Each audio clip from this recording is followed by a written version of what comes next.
자, 프린트 95페이지입니다. 중세 유럽 세계의 성장과 변화.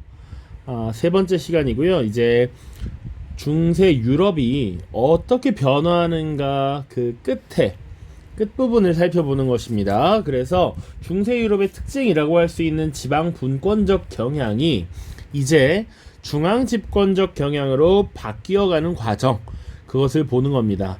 그게 지난 시간에 십자군 전쟁, 그리고 도시의 발달, 교역의 발달, 이런 것들, 그런 과정을 거치면서 사실상 이제 점차 중앙 집권화가 나타나는데, 그 구체적인 양상, 그리고 각국이 어떻게 발전했는가 쭉 살펴보도록 하겠습니다. 자, 왕권의 강화, 그리고 중앙집권 체제의 발전이라는 거 봐야 되는데, 복습의 의미로서 우리가 십자군 전쟁이라고 하는 것 분명 자세히 다루지는 않고요. 분명히 이제 11세기 말 1096년 1차 원정을 떠나면서 약 200여 년간 이루어졌던 것이고, 이 십자군 전쟁이라는 것 자체가 이제 이슬람으로부터 크리스트교 세계를 방어하고 성진 예루살렘을 회복하자라는 종교적 결정에서 시작이 되었습니다. 그것을 주도했고 주로 이끌었던 이 십자군 자체를 제창했던 것은 교황입니다. 자, 그러나 이 십자군 전쟁이 결국 실패했다라고 얘기했습니다. 기존의 종교적 열정은 식고 세속적 목적이 강화되면서 본질이 흐려졌으며, 그리고 결국은 성질을 회복하지 못하고 전쟁이 끝나게 되면서 교황의 권위가 크게 하락했었죠. 또 이에 참여한 봉건 제후들, 주로 기사 세력들이 되겠죠. 기사들은 전쟁의 과정에서 많은 물적, 인적 자원을 투입했는데 전쟁에서 성과를 거두지 못했으니 당연히 세력이 약화됐을 겁니다. 자, 중세 유럽이 지방 분권적이었던 이유는 이 봉건제 하에 봉건 영주들의 존재 때문이죠. 주군이 봉신이 가지고 있는 영주, 이 장원에 개입하지 않는다라고 하는 불입권이라고 하는 게 있었기 때문에 지방 분권적 경향이 나타났었는데, 이런 지방 분권의 핵심 요소라고 할 수 있는 봉건 영주가 약화되니까 상대적으로 왕권이 강화될 수 있는 요인이 지금 생겨났다라는 겁니다.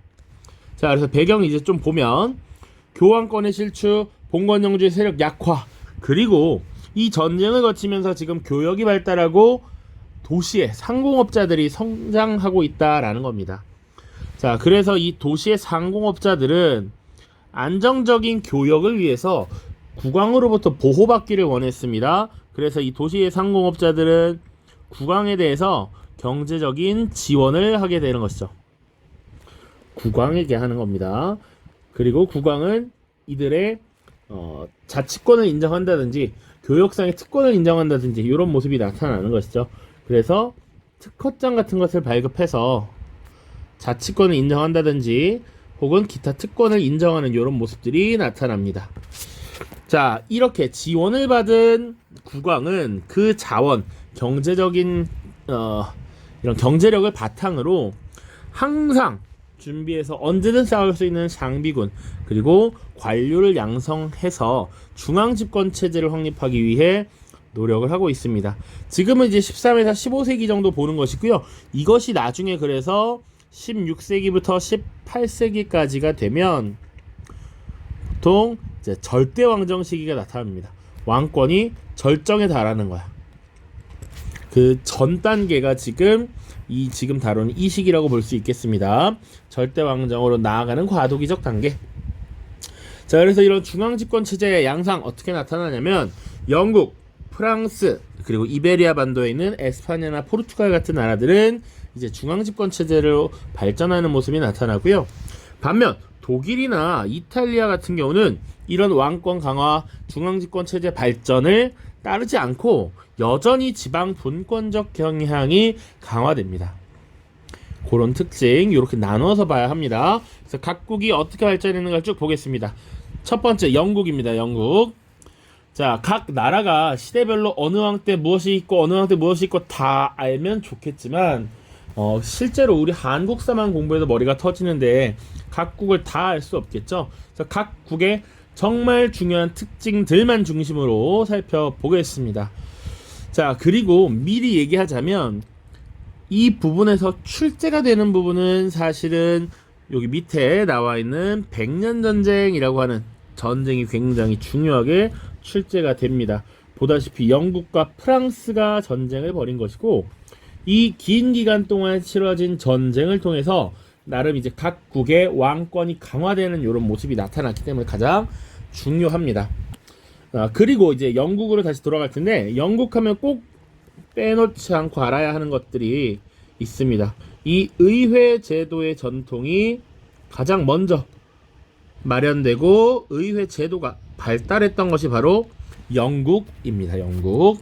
자, 그래서 영국은 어떻게 의회 제도의 전통이 만들어졌고 왕권이 강화되었는가, 이런 것들을 살펴보겠습니다.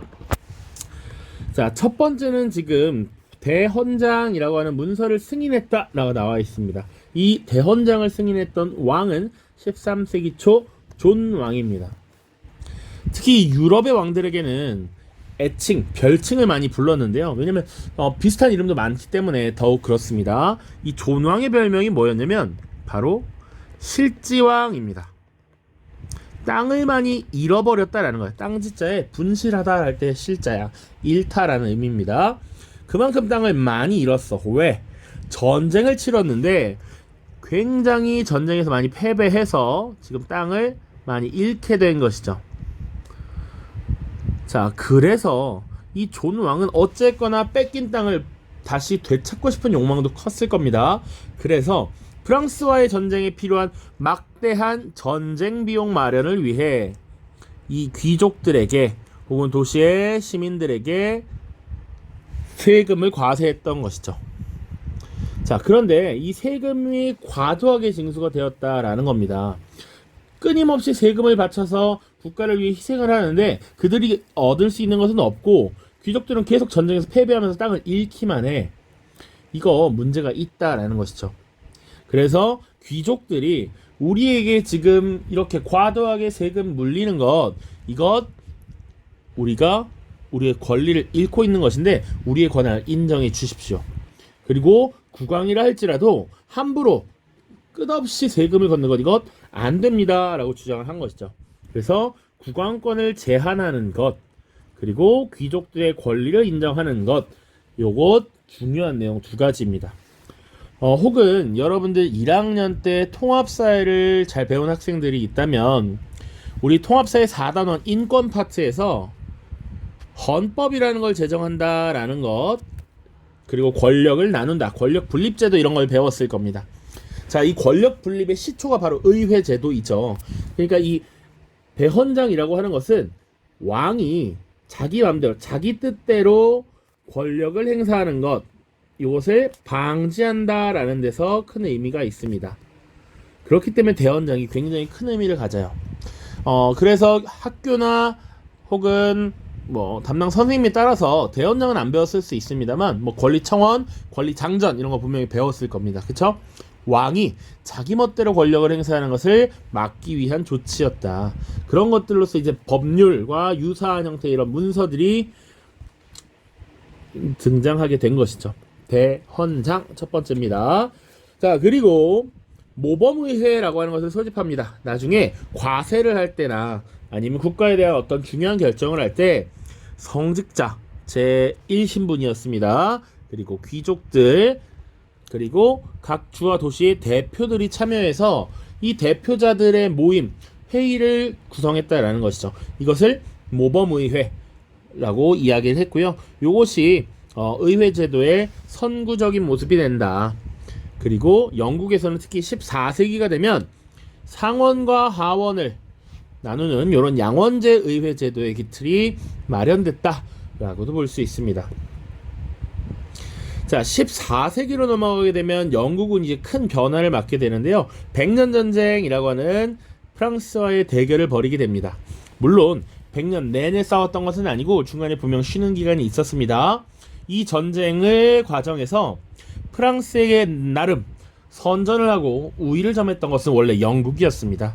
그런데 이 프랑스에서 잔다르크라고 하는 소녀가 신의 계시를 받고 영웅적인 전투를 이뤄내죠. 그래서 결국 전세가 뒤바뀐 백년 전쟁에서 결국 영국은 패배하게 되었고, 프랑스 내에 영국 왕이 가지고 있었던 영토가 꽤나 많았거든요. 이것들을 다 상실했다라는 것. 백년 전쟁의 과정은 밑에 프랑스에서 더 자세히 다루도록 하겠습니다. 자, 이 백년 전쟁을 치르면서 역시 봉건 제후 세력들, 귀족 가문들이 대거 전쟁에 참여를 했고요. 귀족 세력이 조금 약화되는 이런 모습이 나타납니다. 그리고 백년 전쟁이 종결된 이후에 왕이 아들이 없이 죽음을 맞이하게 되자 이 왕위를 누가 이을 것이냐라는 것을 가지고 두 귀족 가문이 대립하게 됩니다. 한 가문이 요크 가문이고요. 하나는 랭커스터 가문인데, 두 가문의 휘장, 인장, 자기들의 가문의 마크, 심볼이 둘 다 장미였습니다. 그래서 이 전쟁을 장미전쟁이라고 부르고요. 결국은 이 랭커스터 가문이 승리를 합니다. 그래서 랭커스터 가문의 대장 이 헨리 7세가 요크 가문의 여성을 아내로 맞아들여서 헨리 7세로 즉위를 하게 되고 튜더 왕조를 개창을 하게 되었습니다. 자, 그래서 이 헨리 7세 이래로 그 아들 헨리 8세, 그리고 두 명의 왕이 있고요. 그 다음 엘리자베스 1세까지 튜더 왕조의 가문이 이 영국의 국왕 자리를 쭉 잇게 되는 것이죠. 요렇게 지금 영국 정리할 수 있겠습니다. 자, 그 다음 프랑스입니다. 프랑스. 12세기 후반이 되면 프랑스 내에 있었던 영국령을 대부분 회복하면서 왕권을 강화했다라고 나와 있고요. 그 당시의 왕이 필립 2세입니다. 자, 조금 더 나가면 12세기 말뿐만 아니라 13세기 초까지 넘어가게 되는데요. 이 필립 2세와 그러면 어떤 영국의 왕이 싸웠을 것이죠. 영국 땅을 대부분 빼앗은 이 왕이 필립 2세였고, 당시 영국의 왕이 누구냐면 바로 아까 땅을 많이 잃었다라고 하는 존 왕이었죠. 실제 왕 존이었습니다. 이 존 왕에게 나름 영토를 많이 빼앗았다. 자, 그리고 뒤에 쭉쭉쭉 지나가면 14세기에 필립 4세라고 하는 국왕이 사실은 성직자에 대한 과세 문제를 가지고 보니파키우스 8세라고 하는 교황과 대립을 가졌었죠. 이거 분명 얘기했었습니다. 그치? 자, 그래서 이 성직자에 대한 과세를 시도하자 교황이 이것을 반대했고요. 성직자에게 세금 내지 말라고 명령을 했습니다.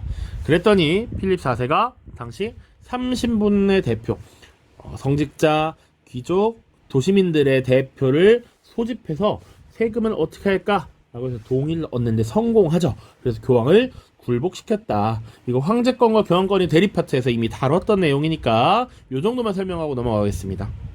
자, 그리고 14세기 다시 이제 백년 전쟁으로 들어가게 되죠. 배경을 보시면 가스코뉴, 플랑드르, 귀엔 지방의 지배권을 둘러싼 영국과 프랑스의 대립, 그리고 영국 왕이 프랑스의 왕위를 계승할 것을 주장했다. 이렇게 되어 있습니다. 옆에 자료 잠깐 보고 오겠습니다. 자, 분명히 12세기 말에, 지금은 이건 14세기로 넘어가지만 12세기 말에 필립 2세 때 프랑스 내에 영국령을 많이 회복했다라고 했습니다. 그럼에도 불구하고 이 중세 봉건 제도의 하에서 결혼이나 상속을 통해서 영토를 얻는 일이 많았기 때문에 백년전쟁 당시 영토를 보시면 프랑스라고 하는 나라가 있지만 지금 영국의 영토가 많이 포함되어 있었다라는 겁니다. 그러니까 애초에 11세기경에 영국이란 나라를 어떻게 점령했느냐, 프랑스의 한 신하, 프랑스 왕의 제후였던 노르망디 공, 이 지역을 찾아가고 있었던 노르망디 공이 영국을 정복해서 영국 왕이 된 것이죠. 그러니까 영국 왕은 영국 왕이면서 프랑스 왕의 봉신이었다라는 겁니다. 그렇다고 해서 뭐 영국이 프랑스의 따까리냐 신하냐 이런 건 절대 아니고, 그냥 개인 대 개인으로서 영국 왕 개인은 프랑스 왕에게 어쨌거나 충성을 맹세하고 대신에 프랑스 내에 있는 이 노르망디 지역에 대한 지배권을 인정받은 것이죠. 이런 것들이 계속 결혼이라든지 상속을 통해서 영토의 변화가 있었던 겁니다. 자, 그래서 1429년 오를레앙 전투 당시 영국 영토가 꽤나 많았죠. 자, 여기 보르도라고 하는 지역, 그러니까 여기 보통 가스코뉴, 노르망디, 기엔 이런 땅들이 프랑스의 영토이지만 영국 왕의 소유였다는 얘기입니다. 그러다 보니까 이것 때문에 충돌이 많이 발생했어. 이 지역은 사실상 프랑스의 땅이지만 영국 왕이 지배하고 있으니까 경제적인 이권이 충돌한다라는 것이죠. 특히나 이 플랑드르라고 하는 지역은 목초지가 잘 펼쳐져 있어서 대표적인 양모 생산지였습니다. 그러니까 이 경제적인 이권에 문제가 있었고, 귀엔 지방이라고 하는 것, 그리고 여기 보르도라고 하는 지역 자체가 와인으로 유명합니다. 포도 생산이 많고 와인이 잘 만들어지는 곳, 이런 경제적 이권들이 사실은 묶여 있었고, 직접적인 것은 왕위 계승 문제인데 여기 잠깐 보겠습니다. 이런 자료를 선생님이 강의를 할 거라고 생각 못 했는데, 쭉쭉쭉 프랑스 왕위 계보도입니다. 프랑스 왕조 필립 4세가 죽은 이후 루이 10세, 필립 5세, 그리고 샤를 4세까지 왕위가 계승됩니다.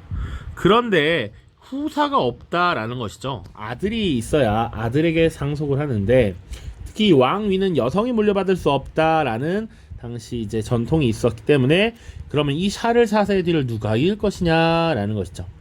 이때 당시 영국의 왕이었던 에드워드 3세가 왕위 계승권을 주장합니다. 왜?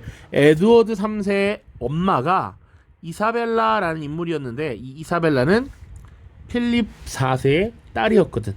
그러니까 에드워드 3세 입장에선 내가 샤를 4세의 조카잖아.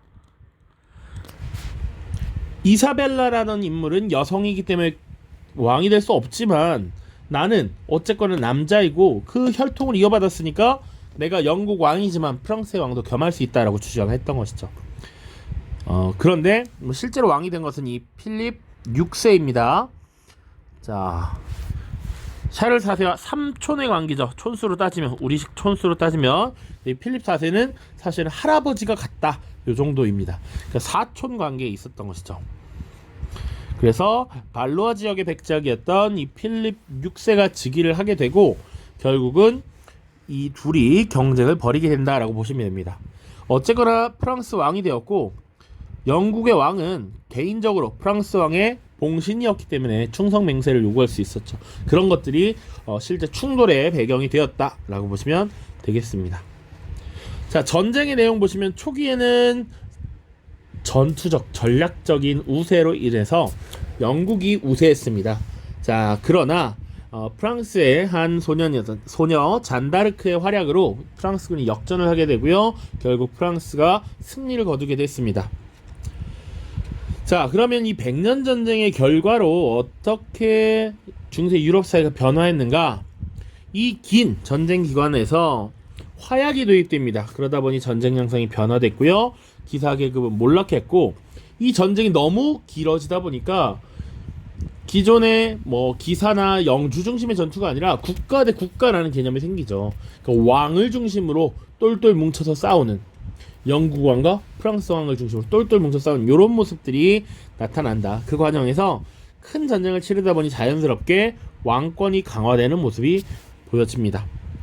그리고 과거에는 이 농민들이, 시민들이 주로 나는 어떤 영주의 지배를 받는 사람이라는 인식이 강했다면, 이제는 프랑스의 누구, 영국의 누구, 이런 국민, 우리가 국가를 구성하는 국민이다라는 개념이 생겨나는 것이고, 그래서 애국심, 민족의식 이런 것들이 높아졌다라고 하는 내용이 바로 100년 전쟁의 결과에 포함이 됩니다. 이런 이유로 100년 전쟁이 사실 출제가 가장 많이 되고 중요하게 다뤄집니다. 알겠죠? 자, 그래서 지금까지 영국과 프랑스 봤는데, 영국과 프랑스는 이때 중앙집권 체제를 갖춰 나가는 과정에 들어간다 라고 얘기했지만, 독일이나 이탈리아는 그렇지 못하다 라고 얘기했습니다. 독일을 사례 볼게요. 자, 독일 지역을 장악하고 있었던, 독일 지역의 지배권을 행사하던 것은 바로 신성 로마 제국이었죠. 신성 로마 제국.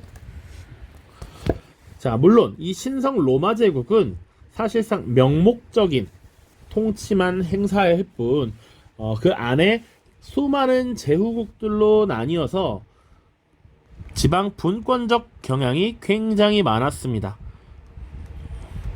이 신성 로마 제국이 결성되기 전부터 이 독일 지역은 사실 제후들의 선출에 의해서 황제가 뽑히는 경우도 있었기 때문에 이런 것들이 중앙 집권화로 나아가기에는 무리가 있었다. 그리고 십자군 전쟁을 거치면서도 이들은 오히려 봉건적 반동의 모습이 많이 나타났기 때문에 시민들이 성장하지 못했고 제후들의 권한이 그대로 남아 있었다라고 보시면 되겠습니다. 자, 그래서 독일은요 13세기에 황제가 아예 없었던 대공의 시대를 거치기도 했고요. 14세기에는 황금문서라고 하는 문서가 남겨지는데 이때 이 문서의 내용이 7명의 선거 제후가 황제를 선출하도록 한다라는 거야. 제후들의 선출에 의해서 뽑힌 황제는 당연히 권한이 강할 수가 없었다. 오히려 제후들의 눈치를 볼 수밖에 없는 그런 여지가 있었다라는 것이죠. 독일은 요 정도입니다. 그럼에도 불구하고 독일이 이 신성 로마 제국 그리고 황제를 선출하는 것 이게 출제가 된 바가 있습니다. 다음 이탈리아입니다. 이탈리아도 역시 신성 로마 제국의 간섭을 계속 받고 있었습니다. 그러니까 이 신성 로마 제국의 황제는 독일 지역에 대한 영향력을 전혀 행사하지 못했고요. 오히려 이탈리아에 좀 더 영향력을 행사했습니다. 과거 오토 1세가 이탈리아 주변의 이민족들을 정리해주고 교황으로부터 신성 로마 제국의 황제로서 황제의 관을 받았죠. 오히려 이탈리아에는 조금 영향력을 행사할 수 있었고 독일에는 아무 힘이 없었다. 근데 그마저도 교황이 직접 다스리는 교황령, 베네치아, 피렌체 등의 도시국가로 분열되어 있었고 이런 도시국가들은 상업을 통해서 번성하면서 나름의 스스로 도시를 운영하는 이런 모습들이 많이 나타났다. 그러니까 독일과 이탈리아는 둘 다 굉장히 왕권이라고 하는 것 약했고 지방 분권적인 모습이 많이 나타났다. 이게 특징입니다. 마지막 이베리아 반도입니다. 자, 이베리아 반도에 있는 나라는 지금도 두 개의 나라죠. 에스파냐와 포르투갈입니다. 첫 번째, 이 이베리아 반도는 또 일반 유럽 지역과 다른 특징적인 모습이 있죠. 7세기 이후에 이슬람 세력이 아프리카 북부를 거쳐서 이베리아 반도에 진출해 있었습니다. 그래서 이 이슬람 세력을 몰아내기 위한 재정복 운동을 거치면서 나름 중앙 집권화를 나타낼 수 있었죠. 그러니까 외부 세력과의 전쟁이라는 이런 목적이 있었기 때문에 왕을 중심으로 한 중앙 집권 국가가 나타났다라는 겁니다. 대표적인 것이 카스티아와 아라곤 같은 나라입니다. 물론 레옹 이런 나라도 있었는데 크게 이 두 개의 나라로 병합이 된다. 그런데 이 두 나라가 카스티아의 이사벨라 여왕과 아라곤의 페르디난드가 결혼을 함으로써 하나의 통합된 에스파냐 통합 왕국이 되었고요. 이 에스파냐 왕국은 이슬람 최후의 근거지라고 할 수 있는 그라나다 지역을 1492년 함락시킴으로써 더욱 강력한 통일 국가를 만들었다라고 볼 수 있죠. 자, 그리고 포르투갈이라고 하는 나라가 별도로 존재했습니다. 12세기 카스티아로부터 독립을 이뤘고요. 15세기 통일국가로 성장을 했습니다. 자, 그래서 포르투갈이라고 하는 지역의 특성상 유럽의 서쪽 끝에 있었죠. 동방무역에 직접 참여하기 어려운 모습이 있었습니다. 그래서 이 에스파냐와 포르투갈이 특히 신항로 개척에 적극적인 모습이 나타나죠. 실제로 포르투갈과 에스파냐가 여러 탐험가들을 후원하고 신항로를 개척하고 신대륙을 발견하는 이런 모습을 보여줍니다. 뒤에 신항로 개척에서 다시 다루겠습니다. 자, 오른쪽 그래서 자료 살펴보기 있는데요. 위에는 영국의 존 왕이 승인했던 대헌장 1215년에 승인이 됐던 문서가 나와 있습니다. 자, 이 문서에서 누구의 권한을 제한하고 있고 이런 요구 승인된 배경이 무엇인지 각각 살펴보시고요. 밑에 백년 전쟁의 결과와 관련해서 짧게 다른 책에 있는 글을 가져왔습니다. 한번 읽어보시면